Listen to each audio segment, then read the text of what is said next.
안녕하세요. 이민아입니다. 화창한 봄입니다. 봄이 오면 벚꽃 보러 경주로 많이 가실 텐데요. 여러분들은 경주를 향하는 길 하면 어디가 생각나시나요? 흔히 산업로와 경부 고속도로를 많이 이용하실 겁니다. 그런데 1500여 년 전 사람들은 전혀 다른 길을 이용했다고 하는데요. 그 길이 어딜지 궁금하시죠? 1500여 년 전 경주로 향하는 길, 신라의 흔적을 따라 저와 함께 가보시죠.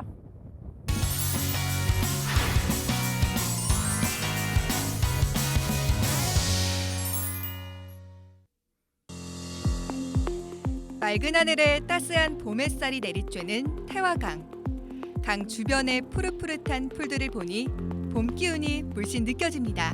와, 이 힘찬 물줄기 소리와 푸른빛, 이 태화강 주변의 푸른빛 물결을 보고 있으니까요. 정말 이게 봄이 쫙 기지개를 펴고 일어난 듯한 봄의 기운이 아주 만연합니다. 선생님, 그런데요, 이제 저희가 태화 강변을 따라 이렇게 쭉 걷고 있는데 이곳은 어디 쪽인가요? 여기는 이제 사모입니다. 사모. 사모. 사모라는 게 이제 새 호수가 있다 그랬거든요. 호수가 이제 저 위에 가면 이제 사군탄이라고 저 구영리 쪽에 이제 사군탄이 있고 저 옆에 이제 벼랑길 있잖아요. 벼랑 절벽 보이잖아요. 저게 나가소라는 곳이고 지금 여기는 이제 해연이라고 그래요. 해연. 해연은 이제 그 기 있잖아요. 깨 털개 참개가 많은 곳.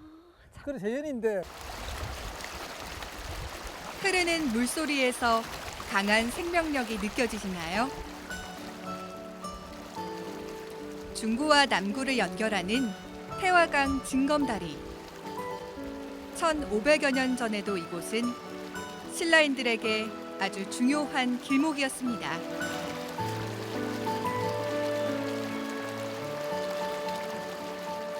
신라 때 여기 이제 이 관도입니다. 관도. 관도라는 게 뭐죠? 관도라는 게 이제 관청의 길.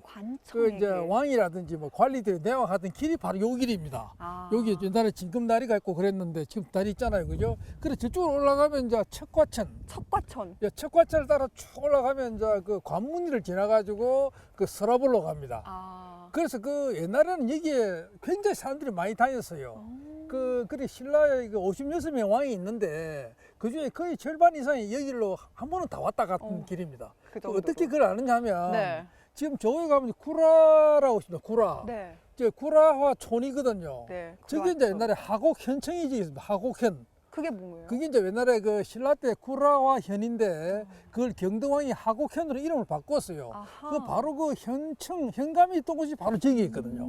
그래서 굉장히 큰 곳입니다. 그래서 여기는 옛날에 사람들이 굉장히 많이 살았고 그때 그 이제 현청이 있고 군사도 경계했고 지금 그 군사들이 수련한 곳이 구영리라고 그러거든요. 구영리. 그래서 옛날 영이다. 그다음에 그 옆에는 범서산성이 또 남아 있고. 그래서 그 옛날에 신라 때 이게 굉장히 중요한 요새 수비치였기 때문에 신라 왕이 이제 서라벌에서 척과천을 따라 내려오면 의가가 내려오면 반드시 여기를 들렀어요. 여기 자고. 그 사모라는 지역은 그 신라 경순왕도 마지막에 이제 왔다 갔다 그랬잖아요. 그럴 정도로 이곳은 역사적으로 대단히 중요한 신라 때의 길이고 저기 또 관문리로 가는 척과천의 길입니다. 척과천을 따라 가다 보면 정말 신라의 수도였던 경주가 나올까요? 그 궁금증을 해소하기 위해 길을 나섰습니다. 갈수록 인적은 드물고 한적한 시골 마을만 보이는데요. 선생님, 저희 제대로 경주를 찾아가고 있는 거 맞나요? 네, 저희가 조용한 시골 마을 길을 따라 쭉 걷고 있는데요. 선생님, 이 길이 경주로 향하는 옛 길인가요? 예, 그렇죠. 경주로 이제 경주 외동읍 석계리로 가는 길이고. 저쪽이 경주로 향하는 길이에요? 그다음 여기가 이제 울산 울주군 범섭 투살리. 와, 지금은 아스팔트로 아주 잘 포장된 길인데요. 이곳이 1500년 전에는 아주 오래된 경주로 향하는, 신라로 향한 옛 길이었다는 말씀이시죠? 예, 그렇죠. 이게 지금 차가 좀 다니잖아요. 근데 옛날에는 마차가 굉장히 많이 다녔어요. 마차. 막 걸어 다니는 사람도 있었고. 그다음에 의가. 그 신라왕을 태운 의가가 거의 뭐 자주 다녔습니다. 그래서 옛날에는 이제 신라 시대는 굉장히 붐비던 길, 굉장히 그런 길이었어요. 그래서 사실 지금은 거의 비슷하게 옛날에도 붐볐습니다. 신라 시대 때 붐비던 길에는 이리저리 둘러보는 곳마다 왕거리란 글자가 보입니다. 눈치채셨나요? 이곳 두산리엔 왕걸이란 이름의 마을이 있었습니다. 저쪽을 보니까요. 예. 이곳 마을이 왕걸인가 봐요. 왕걸이라고 왕걸. 적혀 있는데 그게 예. 무슨 의미인가요? 이제 왕은 신라왕입니다. 왕. 신라왕. 걸이라는 게 뭐냐면 우리가 그랑을 걸이라 그러잖아요. 우리 말로 그랑 네. 걸. 왕과 그러면 예, 그랑 왕그랑이죠. 네. 여기 냇가가 있습니다. 냇가 물이 있어가지고 그게 걸이거든요. 음. 그 이름이 왕걸. 그래서 그게 이제 왕걸. 마을 이름이 됐습니다. 왕걸. 정말 왕걸 마을엔 냇가가 있었는데요. 신라왕은 이 마을을 걷고 졸졸졸 흐르는 물소리도 들으며 쉬었겠죠. 특별히 왕자가 들어간 지명을 붙인 이유가 있을까요? 그건 이제 이 왕이 아니. 이제 여기서 저 서라브로 출발하면 딱 거의 한나절 오거든요. 와가지고 이제 이래 지 관문이 이제 성을 이제 성벽을 넘어요. 성문을 네. 들어오면 여기 딱 쉬어야 되잖아요. 네. 왜냐하면 말도 쉬어야 되고 사람도 쉬어야 되니까 그 심지어 또 이래 날이 또 비가 오고 저물면 여기 와서 또 누워 잤어요. 자기도 하고. 그러니까 그 왕이 이제 항상 머무는 그런 곳, 뭐 그런 신라 왕 때문에 이제 왕걸이 됐습니다. 왕걸 마을에도 봄이 찾아왔습니다. 신라왕도 저처럼 꽃구경을 했겠죠. 왕이 지나갔던 옛길을 계속 쫓아가 봤는데요. 시골 풍경 탓인지 1500여 년 전으로 돌아간 듯한 착각이 들었습니다. 울산과 경주의 경계 지점에 다다르자 나타나는 것이 있는데요. 돌로 쌓은 석축입니다. 여러분도 궁금하시죠? 와, 여기 정말 이 관문성 안내판이 있네요, 선생님. 네. 네, 이거 보고 한번 설명 좀 해주세요. 예. 그래서 여기 이제 사적 48호로 되어 있잖아요. 네. 그죠? 우리가 흔히 말하는 만리성이라 그래요. 만리성. 만리성이요. 너무 길으니까. 길이가 얼마나 되는 건가요? 길이가 뭐 약간 12km 되는데. 12km요? 거의 30리죠. 30리. 와. 그래서 그 당시에 사실은 그보다 더 길 수도 있어요. 아직 완전히 드러나지는 않았으니까.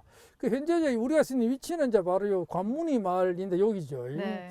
여기 보면 이쪽이 관문이 마을이고 이쪽이 이제 성저 마을이고 뒤에가 지금 요 이제 도로가 달리고 있죠. 네. 그래서 성을 따라 쭉 아. 굴굴 올라가다 보면 여기 이제 중간에 치술령에서 쭉 가다 보면 예, 동천을 지나죠. 동천 여기 지금 차가 국도 7호선 많이 달리잖아요. 네. 그죠?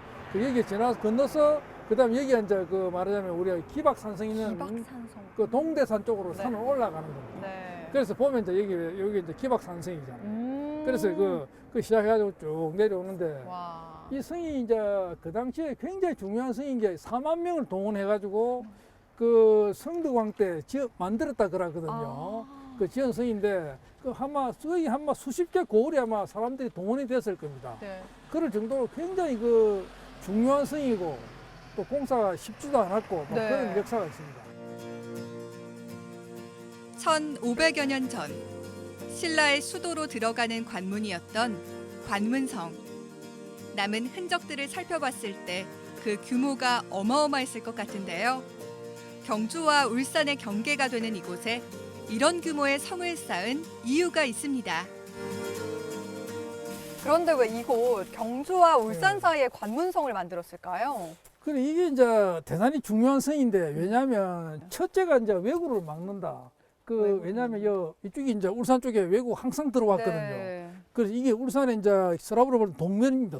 동쪽입니다. 그래서 막고 뭐 그런 일본을 막기 위한 목적이 첫째 목적이고 두 번째 이유는 뭔가요? 두 번째는 당나라군을 막기 위해서. 당나라군. 위에서 침략해오는 당나라군이요? 예, 항상 당나라군이 배를 타고 이리 들어왔어요. 아, 배를 타고. 예, 그러니까 그 나당 전쟁이라고 그러는데 그 이제 그 신라가 통일하고 난 다음에 그 당나라 소정방이라 이런 사람들이 뭐 서린지 이런 사람들이 신라를 이제 그러니까 점령을 하려고 그때 막 몇 년간 싸웠어요. 그때 이것을 막기 위한 그런 당나라군의 침입을 막기 목적도 있었고 그리고 또 마지막 세 번째는 이 반란군들 있잖아요. 반란군. 아. 예를 들면 이제 그 김원창의 반란이라든지 네. 그 반란이 굉장히 신라가 화대에 많았습니다. 우리 내부의 문제군요. 그렇죠. 그 당시 김원창의 반란 같은 때는 그 당시에 이제 김해 금관성이라든지 사불주라든지 뭐 그 여러 지역이 이제 서로 신라의 땅의 절반이 반란을 일으켜가지고 그것을 막기 위해서 여기 이제 김춘공이라는 그 유명한 왕족이 지켰어요. 이 관문성을 기록이 나옵니다. 네. 그 당시에 이것을 막아야 적을 막는다. 그런 게 이제 말하자면 그 적을 막기 위해서 네. 산 성이다. 이런 뜻입니다. 울산과 경주의 경계에 쌓아 올린 12km의 관문성. 겹겹이 바위를 쌓아 올려 만든 이 견고한 성벽은 신라를 지키는 버팀목이 되줬겠죠. 그런데 그렇게 긴 성을 도대체 어떻게 만들었을까요? 그렇지. 그 당시에 이제 각 지역마다 이제 사람을 동원해가지고 만들었습니다. 네. 각 고을마다. 그래서 이제 이 관문성 이래 잘 보시면 글자가 군데군데 있어요. 그 한자가 있다고요. 네. 그 한자가 그게 뭐냐면 그 동원된 그 고을현에서 이제 담당한 지리, 지역, 그 자기를 표시를 한 겁니다.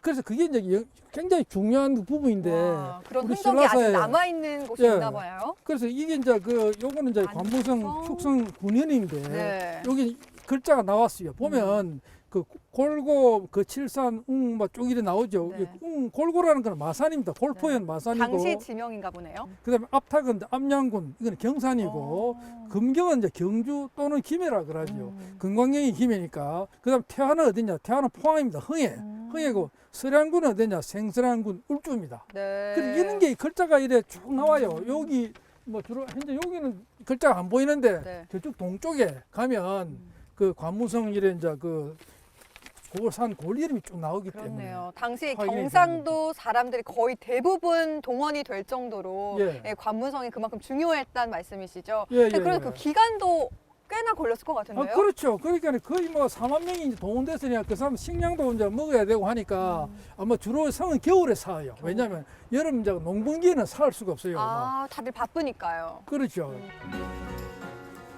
여러 지역 사람들이 함께 쌓아 올린 관문성을 걸어봤는데요. 1500여 년 전의 성을 제가 밟고 서 있다는 게 참 신기하고 감개무량했습니다. 무차별적인 개발 속에서 살아남은 관문성이 대견해 보입니다. 네, 정말 관문성 하나로 이렇게 다양한 이야기를 저희가 풀고 있는데요. 네. 근데 정말 이 관문성을 보니까요, 이 1500년의 역사가 그대로 담겨 있다는 생각이 들면서 예. 울산인으로서 이렇게 큰 자부심을 느끼고 있거든요. 예, 네. 예. 관문성은 우리 울산에서 어떤 의미가 있을까요?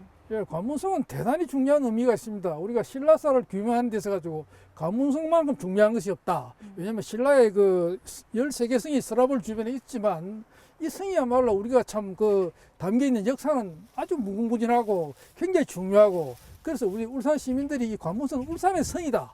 이렇게 얘기하면 되는 겁니다. 그래서 그 우리가 항상 이 성을 볼 때마다 뭐 자랑스럽게 또 고맙게 또는 이래 가치 있는 성으로 얘기하겠습니다. 1500여 년 전 신라의 수도 경주를 지키기 위해 꼭 필요했던 관문성. 이제는 우리가 관문성의 역사를 기억하고 지켜야 할 때인 것 같습니다.